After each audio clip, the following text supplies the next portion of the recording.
በቅርቡ በሰይፉ ኦን ኢቢኤስ የቴሌቪዥን ሾው በድርሹ ዳን አማካኝነት በቲክቶክ ምጧን በቀጥታ ስርጭት አስተላለፈች በሚል ርዕሰ ጉዳይ በተለያዩ ማህበራዊ ሚዲያዎች መነጋገሪያ የነበረችው የቲክቶከሯ እናት በሜሪላንድ በሚገኘው መኖሪያ ቤታቸው ውስጥ ድንገት ህይወታቸው አልፎ ተገኝቷል። ይህም ድንገተኛ ክስተት እጅግ በጣም አነጋጋሪም አስደንጋጭም ሆኗል።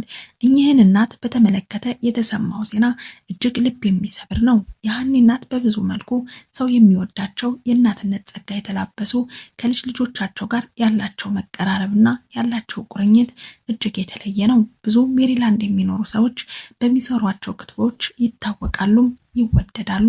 ታዲያም እኚህ እናት ሜሪላንድ በሚገኘው ቤታቸው ውስጥ ድንገት ህይወታቸው አልፎ መገኘታቸው እንቆቅልሽ ከመሆኑም በላይ እጅግ በጣም አስደንጋጭ ጉዳይ ሆኗል። እኚህ ደግ እናት፣ እኚህ የዋህ እናት ምን አጋጠማቸው? ምንድን ነው የተፈጠረው?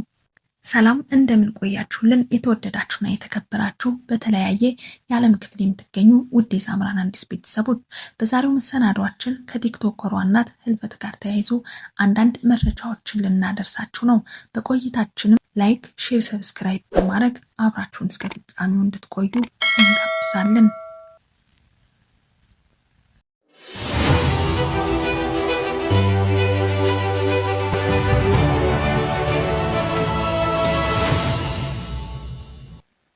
በሶሻል ሚዲያ የምንሰነዝራቸው እያንዳንዳቸው ቃላት የሰዎችን ህይወት እስከ ማጥፋት የሚያደርስ አደጋ አለው ብለን ስንቶቻችን አስበን እናውቃለን?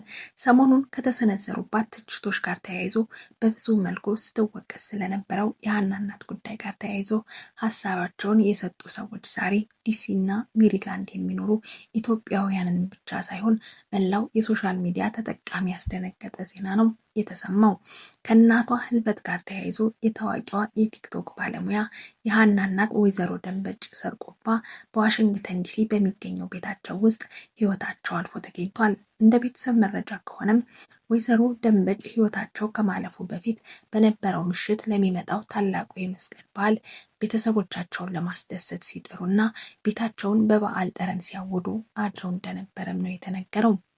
እንግዲህ መጪውን በዓል እጅግ ባማረ በደመቀ ሁኔታ ደግሞ አጣፍጠው የሚሰሩትን ክትፎ እንዴት አድርገው ሊሰሩና እንግዶቻቸውን ሊያከብሩና ሊቀበሉ እንዳሰቡ ሲያወጡ ሲያወርዱ ነበር የሰነበቱት። ነገር ግን በማግስቱ ጠዋት ህፃናት ልጆቻቸውን በእሳቸው ዘንድ የሚያስጠጉ ወላጆች ስልክ ቢደውሉም ምላሽ አላገኙም።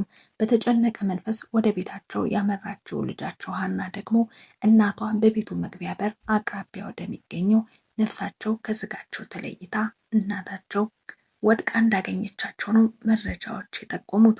በአሁኑ ወቅትም የአካባቢው ፖሊሶች የሞታቸውን መንስኤ በብርቱ እየሰሩ እንደሆነም ተሰምቷል። አንዳንድ ሰዎች ከቲክቶከሯ እናት ህልፈት ጋር ተያይዞ ያለ እውነት ሁላችንንም ሊያሳስበን ይገባል የሚሉ ሀሳብ ሰጪዎችም አልጠፉም። ከሳምንታት በፊት ሀና የወሊድ ምጧን በቲክቶክ በቀጥታ ስርጭት አስተላልፋለች ተብሎ በሶሻል ሚዲያ ላይ ያልተገቡ ትችቶችና እንዲሁም ስድቦች እጅጉን ባልተገባ መልኩ ሲደርሷት እንደነበር የሚታወቅ እውነት ነው። በዚህም ታዲያ ምንም የማያውቁት የዋህ እናት የዚህ ዘመቻ ሰለባ ሆነው እንደነበረም እየተነገረ ይገኛል።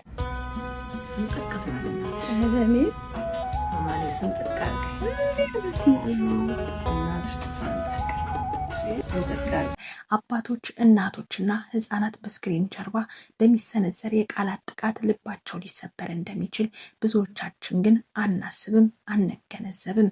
ያመጣልንን የፈለገንን በሶሻል ሚዲያ እንናገራለን። አንድ ሰው አጥፍቶ ቢሆን እንኳን ያጠፋው ሰው እናት፣ ያጠፋው ሰው አባት እንዲሁም ደግሞ ያጠፋው ሰው ልጆች ሊኖራቸው እንደሚችልና ያንን ሰው በምንሰነዝርባቸው ቃላቶች መካከል እንዲሁም በምንናገራቸው ቃላቶች ምክንያት በምን ያክል መጠን ሊጎዱ እንደሚችሉ ግን ስንቶቻችን ቆም ብለን እናስባለን የሚሉ አስተያየቶችም በበርካታ መልኩ እየተሰነዘሩ ይገኛሉ። የዘመናችን አስከፊ ገጽታ ይህ የሶሻል ሚዲያ ንቅናቄ ሆኗል። ባሪዎችም አልጠፉም። ለገንዘብ ወይንም ለተከታይ ተብሎ ሰዎችን ከፍ ዝቅ አድርጎ የሚሳደቡ አካላት በአንድ ቤተሰብ ላይ የሚያደርሱ ስነ ልቦናዊ ጉዳት ምን ያክል የከፋ እንደሆነም የዛሬው ክስተት ትልቅ ማሳያ ነው ይላሉ። እስከ ዛሬ ጤነኛ የነበሩ ሰው፣ ጤነኛ የነበሩ እናት እንደው ድንገት ደርሰው እንደ እናት በፊት ይሰነዘሩ በነበሩ ምክንያቶችስ ቢሆን ማን ያውቃል የሚሉ ሀሳቦችም አሉ። አሁን ላይ ሀና የማርያም አራስ ናት። ተጨማሪ የ1 ዓመት ህፃን ልጅም አላት። በዚህም በወሊድ ሕክምና በህፃናት እንክብካቤ ላይ በነበረችበት ወቅት የእናት ሀዘን ሲደርስባት ህይወቷ እጅግ ከባድ ነው የሚሆነው። በዛ ላይ በብዙ የምትወዳቸው፣ በብዙ የምታፈቅራቸው፣ የምትቃለዳቸው፣ የምታገዛቸው ያን ሁሉ የህይወቱ ጥንቅጥ አብራቸው የምታልፍ እቅፍ ድቅፍ አድርገው የሚንከባከቡላት፣ ልጆቿን የሚይዙላት ተወዳጅ እናታቸውን ያጣችው። አራስነቷ ላይ እንዲህ ያለው ሀዘን ሲደረበባት ደግሞ እንደምን ቁማ ትሄዳለች? እርሳቸው መቼም እናትነታቸው ለእሷ ብቻ አይደለም። ቤታቸውን ደጃቸውን ለረገጠ ሁሉ በእናት ፍቅር በደስታ ተቀብለው መረቀው ነው የሚሄደውን ሰው ሁሉ በደስታ ነው የሚያስተናግዱት። ታዲያ እኒህ እናት ድንገት ሞቱ ሲባል ማን ያምናል? ምንድን ነው የተፈጠረው የሚለው ጥያቄ ግን የብዙ ወዳጆቻቸው ጥያቄ ነው። ይህ ጉዳይ ታዲያ በዋሽንግተን ዲሲ በሚኖረው ኢትዮጵያውያን ዘንድ ትልቅ ሀዘንና ድንጋጤ የፈጠረ እጅግ አስደንጋጭ ዜና ሆኗል።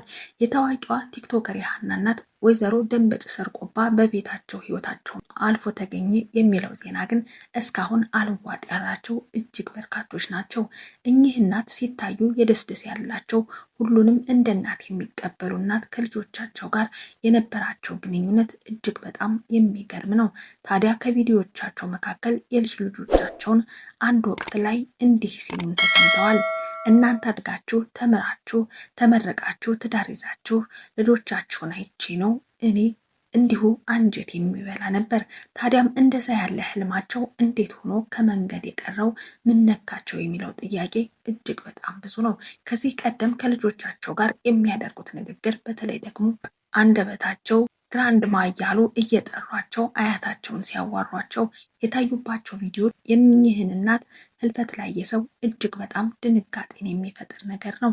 በተለይ ደግሞ ሀና የመጨረሻ ልጇን በኦፕራሲዮን የወለደች እና ለመጀመሪያ ጊዜ ከወለደች በኋላ ሆስፒታል ገብተው እያዩት እኔ እናትሽ ልሰንጠቅ እያሉ ደጋግመው የኔ ልጅ እያሉ መልሰው መላልሰው ይህንን ቃል ሲናገሩ ግንባሯንም ሲስሟት ያየ ሰው የሰው እናት አንጀት እንደምን ያለ እንስብስብ ያለ ነው እያሉ በርካቶች በእንባ ሲራጩም ተመልክተናል።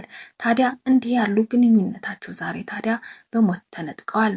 ምንድን ነው የተፈጠረው? እስካሁን የሞታቸው መንስኤ ግን እንዲህ አልታወቀም። እንዲያውም የተባለለት ነገር የለም። የዛሬው ሀዘን ለልጆቻቸው ለሀና ለቀሩት ልጆቻቸው ለልጅ ልጆቻቸውና ለቤተሰቦቻቸው ጭምርም ሳይሆን ደጃቸውን ለረገጠ በእጃቸው ለበላ ፈገግታቸውን ለተመለከተ ለተመረቀም በቤታቸው በእጃቸው በልቶ ጠጥቶ በልደናሁን ተብሎ ተመርቆ ለወጣው ሰው በሙሉ ከባድ ሀዘን ነው። እኚህ ታላቅ እናት እንደምን ያሉ ደግ እናት እንደነበሩ ብዙዎች ይናገሩላቸዋል። ሞት መቼም ለሁሉም የሰው ልጆች ሁሉ የማይቀር ዕጣ ፈንታ ቢሆንም ግን እንደው ድንገት እንዲህ ሳያስታመማቸው በስነልቦናም ከዛሬ ነገ ልታርፍ ትችላለች እየተባሉ እንደው በግማሽ ልብ ዝግጁነት ሳይኖር በድንገት የሚወዷቸውን እናት እንዲህ ባለ መልኩ በድንገተኛ መነጠቅ ሀዘኑ እጅግ በጣም ከባድ ነው። ከህልፈታቸውም ጋር ተያይዞ በአሁኑ ሰዓት የአካባቢው ፖሊሶች የሞታቸውን መንስኤ ለማጣራት ከፍተኛ ምርመራ እንደጀመሩም ተሰምቷል። ከፕሮፔን ጋዝ ሊክ እስከ ሌሎች አደጋዎች ድረስ የሞታቸው ምክንያት ሊሆኑ የሚችሉ ነገሮችን ሁሉ እየተመረመሩ እንደሚገኙም ተሰምቷል። ከዚህም ጋር ተያይዞ ወዳጅ ዘመዱ ሀዘኑን እንዲካፈልም እስከ እሁድ ኦገስት 23 ድረስ በዋሽንግተን ዲሲ የሀዘን ድንኳን ተተክሎ ይቆያል ተብሏል። ማክሰኞ ኦገስት 25 በዲሲ ቅዱስ ሚካኤል ካቴድራልም የጸሎት የፍትሐትና የሽኝት ስነ ስርዓታቸው እንደሚፈጸም ተሰምቷል። ፈጣሪ የወይዘሮ ደንበጭ ሰርቆባ ነፍስ በሰላም እንዲያሳርፍ ተመኘን። ለልጆቻቸው፣ ለቤተሰቦቻቸው፣ ለልጅ ልጆቻቸውና ለዘመድ አዝማዶቻቸው በሙሉ አለፍ ብሎም ደግሞ እርሳቸውን ላዩቸው፣ ለወደዷቸው፣ ለተገናኟቸው፣ በልፋታቸው ሀዘን ለተሰማቸው በሙሉ ፈጣሪ ልባቸውን እንዲያበረታ እንዲያጽናናቸው እንመኛለን። ውድ ቤተሰቦቻችን ለዛሬ እጅግ በጣም ልብን የሚሰብር ዜና ያደረስንላችሁ መረጃ ይሄንን ይመስል ነበር። በያላችሁበት ሰላማችሁ እንዲበዛ እየተመኘው የዛሬን እዚህ ጋር አበቃው። ቸር ቆዩኝ።